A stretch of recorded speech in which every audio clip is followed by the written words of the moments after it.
Later today, you are probably going to pull a glowing rectangle from your pocket and scroll through mindless, low-effort content. You'll watch a 15-second video, chuckle, and immediately swipe to the next one without a second thought. We treat this as a uniquely modern sickness, a sudden collapse of our collective attention span. But for 99.9% of human history, our ancestors craved the exact same empty, addictive stimulation. They just didn't have screens to deliver it. So what did prehistoric doom scrolling actually look like? The answer completely changes how we view internet culture, our attention spans, and human nature itself. Let's start with language, because language is where the addiction began. The traditional romantic view of human history is that early Homo sapiens invented complex speech for noble, survival-based reasons, to coordinate mammoth hunts, track the changing seasons, and invent sophisticated tools. But anthropologists eventually realized that theory has a massive hole in it. Coordinating a hunt doesn't actually require complex grammar. It mostly requires pointing, signaling, and shouting. In the 1990s, evolutionary psychologist Robin Dunbar proposed a theory that shocked the scientific community. He observed that primates build their essential social bonds by picking bugs out of each other's hair, a time-consuming process called social grooming. But as human tribes grew larger and more complex, our ancestors simply didn't have the physical hours in the day to groom 50 different people.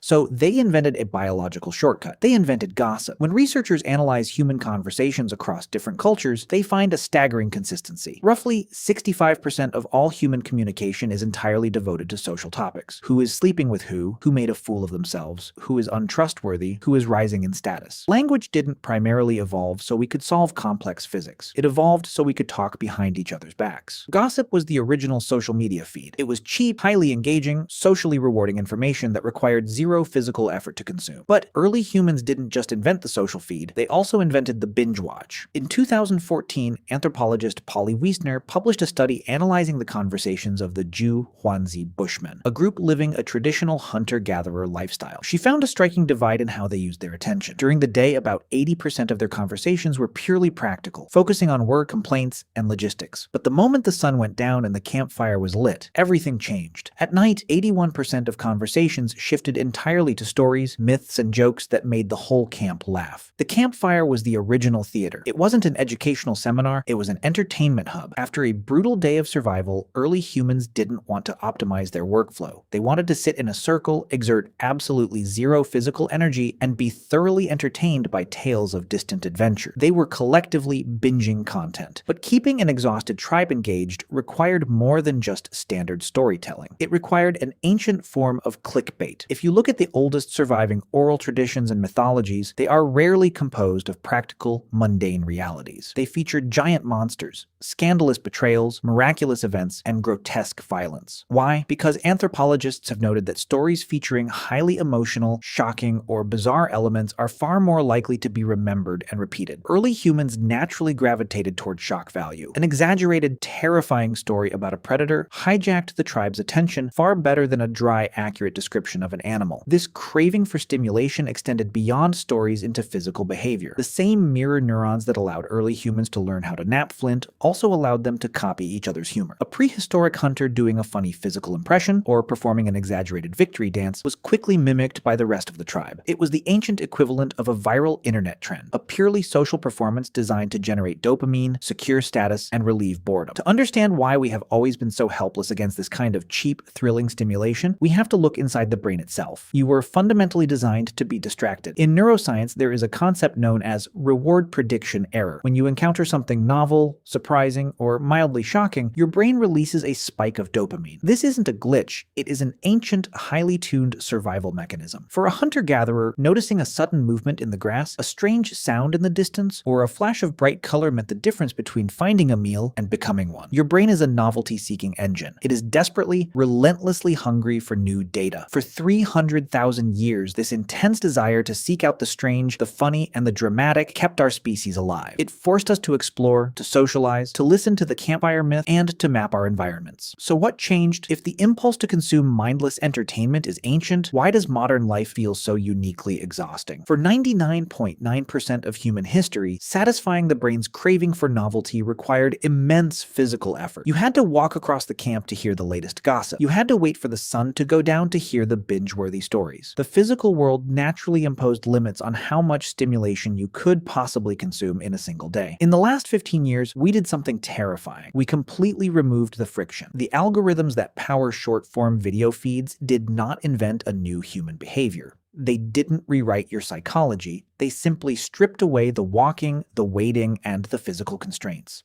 They isolated the pure evolutionary mechanism of the dopamine spike, the exact same spike early humans felt when hearing a scandalous piece of tribal gossip, and figured out how to deliver it to you every 15 seconds straight into your retina without you ever having to move your legs. We love to confidently claim that the internet destroyed our attention spans. We view ourselves as victims of a modern technological disease, but the truth is much stranger and deeply humbling. The internet didn't break our brains. Our brains built the internet because a frictionless feed of infinite novelty is the ultimate fulfillment of a 300,000-year-old biological mandate. We are not a society of broken modern screen addicts. We are perfectly functioning ancient apes, wandering through an overly perfect digital zoo of our own design, doing exactly what we were built to do, looking for the next shiny thing in the grass.